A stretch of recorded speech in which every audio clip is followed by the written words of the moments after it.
গালেব sir নিজে দিয়েছেন? নিঃসন্দেহে তার সংগঠনের কোনো ব্যক্তি দিয়েছেন, এটা তো উচিত হয়নি। এবং এত বিশ্রী ভাষায় গালিগালাজ করলো এবং প্রশ্ন করেছে আমাকে বিভিন্ন ভাবে। তো এই সমস্ত সম্মানী ব্যক্তি সম্পর্কে আপনারা কথা বলার সময়ও একটু সাবধানতা অবলম্বন করে কথা বলবেন। এমনকি আপনি আরো একটা কথা লিখছেন তোর মধ্যে। আমি গতকাল সন্ধ্যায় শুনেছি গালেব স্যার অসুস্থ, তার অপারেশন হয়েছে, এবারকারে ভর্তি হয়েছে। আল্লাহর কসম করে বলছি, তার জন্য আমি রাত্রে অনেক দোয়া করেছি। আল্লাহ যেন তাকে কি করে দেন, সুস্থ করে দেন। আল্লাহ যেন তাকে হেফাজত করে। একজন বিজ্ঞ আলেম, শিক্ষাবিদ, আহলে হাদিসদের একজন পণ্ডিত মানুষ। তো তার সম্পর্কে আমার অন্তর থেকে যদি দোয়া না বের হয়, তাহলে আমি কিসের আহলে হাদিস? এই কথাটা মনে রাখবেন। কোন আহলে হাদিস সম্পর্কে বিদ্বেষ রাখা যাবে না, এটা আমি অনুরোধ করব। আর আমার যে প্রচেষ্টা, এইটা আমি করে যাবো ইনশাআল্লাহ। সেই প্রচেষ্টাটা কি?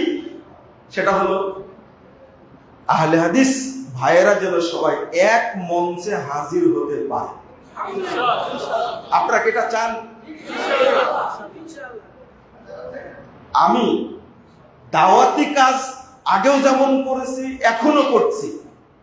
আমার প্রচেষ্টা সারা বাংলাদেশে প্রত্যেকটি ঘরে, প্রত্যেকটি ব্যক্তির কাছে কোরআন এবং সহিহ হাদিসের দাওয়াতটা পৌঁছে যাক। সালাফি মানহাজ যেটা, সেটা মানুষ বুঝতে পারবে। এটা আমার প্রচেষ্টা, 1 নম্বর। 2 নম্বর, আমরা সবাই যেন ঐক্যবদ্ধ হয়ে দাওয়াতি কাজ করতে পারি। আল্লাহ যেন আমাদের তৌফিক দান করেন, আমিন। এখানে কোনো বিভক্তি যেন আল্লাহর ওয়াস্তে না থাকে, কোনো বিভক্তি থাকবে না। কেন থাকবে? কোন স্বার্থের কারণে। সে স্বার্থটা কি? আর একটা খুব শক্ত করে একটা কথা বলি, এই জাতিকে, আহলে হাদিসদেরকে বিভক্ত করার জন্য কয়েকটা ইস্যু খাড়া করা হয়। এই কারণে কিন্তু মসজিদ বিভক্ত হবে না, ঈদগাহ বিভক্ত করা যাবে না। যেমন মুনাজাতের কথা বলা হয়। মুনাজাত কোন ধরনের বেদাত? মুনাজাত বেদাতে কোনো সন্দেহ নাই, কিন্তু মুনাজাত কোন আহলে হাদিস মসজিদে চালু আছে আর ওই মসজিদ ভাগ করতে হবে, ঈদগাহ ভাগ করতে হবে, এটা হারাম। কিন্তু এটা চলবে না। বুঝতে পারলেন না মনে হয় কথাটা? বেদাত যেটা, বেদাতে মুকাফফারা, যে বেদাত করলে কাফের হয়ে যাবে, এই বেদাতের কারণে মসজিদ ভাগ করা যেতে পারে।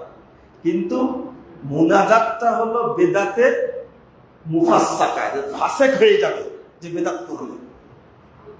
আর একটা হলো 2 আযান। 2 আযানকে ইস্যু করে ঈদগাহ, মসজিদ বা সমাজ ভাগ করা যাবে না, হারাম এটা।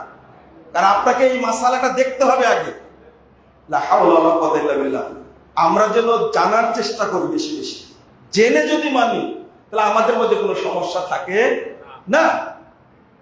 এই যে একটা হাদিসের ব্যাখ্যা দেওয়া হয়, এটা বলে শেষ করে দিই। কত সুন্দর। সিলেটে গেছি, এক মসজিদে বলছে আল জামাতু মা ওয়াফাকাল হক ওয়াইন কুনতা ওয়াহদা। আরে জামাত তো তাকেই বলে যেটা হকের সাথে মিল আছে, সেটাই তো জামাত। আমি সিলেটে আছি, কারো দরকার নাই, আমি হকের উপরে আছি, আমি একাই থাকবো। চিটাগং গেছি, চিটাগংয়েও দাবি করছে আমি হকের উপরে আছি, আমি একাই একটা জামাত। অথচ হাদিসের অর্থ এটা না। এই হাদিসটা এতটুকু না। হাদিসটা কতটুকু? মুহাম্মদুর রাসূলুল্লাহ সাল্লাল্লাহু আলাইহি ওয়াসাল্লামের সাহাবী, খুব স্নেহবান সাহাবী আব্দুল্লাহ ইবনে মাসউদ, তিনি বলছেন ইদা ফাসাদাতিল জামাআহ। আপনি খেয়াল করেন যে সিলেটে একজন যদি বলে আমি একাই থাকবো, চিটাগংয়ে যদি বলে আমি একাই থাকবো, রাজশাহীতে যদি বলে আমি একাই থাকবো, ঢাকায় যদি থাকে আমি একা একটা জামাত, এই ব্যাখ্যা ঠিক না। তিনি বলছেন ইদা ফাসাদাতিল জামাআহ, যখন দেখছো ঐক্যবদ্ধ একটি জামাত ভেঙ্গে যাচ্ছে, কি হয়ে যাচ্ছে? জামাত থেকে চলে যাচ্ছে সবাই, এই যে হাজী মিলন সাহেব আছে, তিনি জামাত থেকে চলে গেলেন, সবুর সাহেব আছেন তিনি চলে গেলেন, তারপরে কবির ভাই আছেন তিনি চলে গেলেন, অমুক আছে তমুক চলে গেল। ফাআলাইকা বিমা কানাতিল জামাআহ, তখন তোমার উপরে ওয়াজিব হলো সবাই চলে গেল তুমি থাকো, হাত্তা তাফসুদা, শেষ হলে যেন তোমার মাধ্যমে শেষ হয়।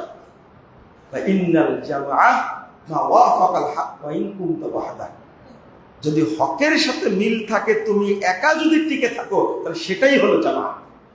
তাহলে কি বিভক্ত থাকার কথা বলা হয়েছে? না। যদি আপনি বাংলাদেশের কোন স্থানে না, পৃথিবীর কোন স্থানে যদি থাকেন, আর যদি বুঝতে পারেন বাংলাদেশে একজন আহলে হাদিস আছে, তার ইমাম সুফিয়ান সাউরি রাহিমাহুল্লাহ তিনি বলছেন, তার তাকে তুমি সালাম পাঠাও, তার জন্য দোয়া করো, কারণ আহলে হাদিসদের লোকের সংখ্যা কতই না কম। বাংলাদেশে থাকলে আমাদেরকে ঐক্যবদ্ধই থাকতে হবে, এটা ফরজ, এটা ফরজ, কোন উপায় না। হাদিস বলছে একটা, আমরা ব্যাখ্যা দিচ্ছি কি আর একটা, না, এই ব্যাখ্যা দেওয়া যাবে না। সবাই যদি বিভক্ত হয়ে যায়, কিন্তু যিনি আছেন জামাতের উপরে টিকে, তাকে ওই অবস্থাতেই থাকতে হবে। আল্লাহ যেন আমাদের বোঝার তৌফিক দান করেন, আমিন ইয়া রাব্বাল আলামিন। আর আরেকটা বিষয়, যেটা কল্যাণ ফান্ডের কথা বলেছেন, আমি নারায়ণগঞ্জ জেলাকে গত পরশুদিন বাইপাইয়ের মিটিংয়ে আমি হাইলাইট করেছি খুব বড় করে, যে নারায়ণগঞ্জে যে কোনো জায়গাতে সুবহানের ছেলেরা আমাকে দাওয়াত দেয়, সেখানে যাই, আলহামদুলিল্লাহ কথা বলতে পারি, কল্যাণ ফান্ডের কথা বলতেও পারি। আপনারা এই 100 টাকা কি আপনাদের কাছে ভারী? ভারী? একটা প্রশ্ন করি আপনাদের, তাহলে এই যে মে মাসটা যে চলে যাচ্ছে, আজ কয় তারিখ? 24 তারিখ। এই মাসেরটা কার কার পেড করা আছে? হাত তুলে তো দেখি। বুঝেন যে মনে কথা আছে, তাই না? আলহামদুলিল্লাহ। আমি চাইবো যে কোনো মিটিং এ প্রোগ্রামে অংশগ্রহণ করলে যদি কেউ জিজ্ঞেস করে, সেদিনে চেয়ারম্যান সাহেব বলছেন কি জানেন, যে আমাদের লজ্জা হওয়া উচিত যে আহলে হাদিস একটা সংগঠন, প্রাচীন সংগঠন, জমিয়তে আহলে হাদিসকে মাসে 100 টাকা দিতে পারে না, তার লজ্জা হওয়া উচিত। আজকে কি বললেন যেন ভাষাটা বুঝতে পারেন, অথর্ব, অধম, অধম, অধম। এটা কিন্তু বাস্তব। মাসে 100 টাকা দেওয়া কি আপনার জন্য ব্যাপার? এই আন্দোলন সংগ্রাম, এই আলোচনা চলছে। আমি কালকে ওয়াদা করেছি মরা পর্যন্ত এটা চালাবে ইনশাআল্লাহ, এবং এটা সমাজে বাস্তবায়ন করে ছাড়বে কথা বুঝতে পারলেন? 100 টাকার মধ্যে কোনো ব্যাপার না, তো নেওয়াটা হলো ব্যাপার। কি করা? নেওয়াটা হলো ব্যাপার। আপনি দিতে চান কিন্তু নেওয়ার লোক নাই, কিন্তু আজকে মিলন সাহেবকে দায়িত্ব দিয়েছে, আপনার শেষ আজকে। জাযাকুমুল্লাহ খাইরান ওয়া বারাকাল্লাহু ফিকুম। আমরা শেষ করি আজকে।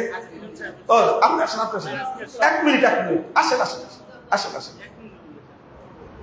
আল্লাহ রহম করে আসেন। না না, বলতে পারবেন, বলতে পারবেন, বলার তো সাহস করা লাগবে, বলেন। আসসালামু আলাইকুম।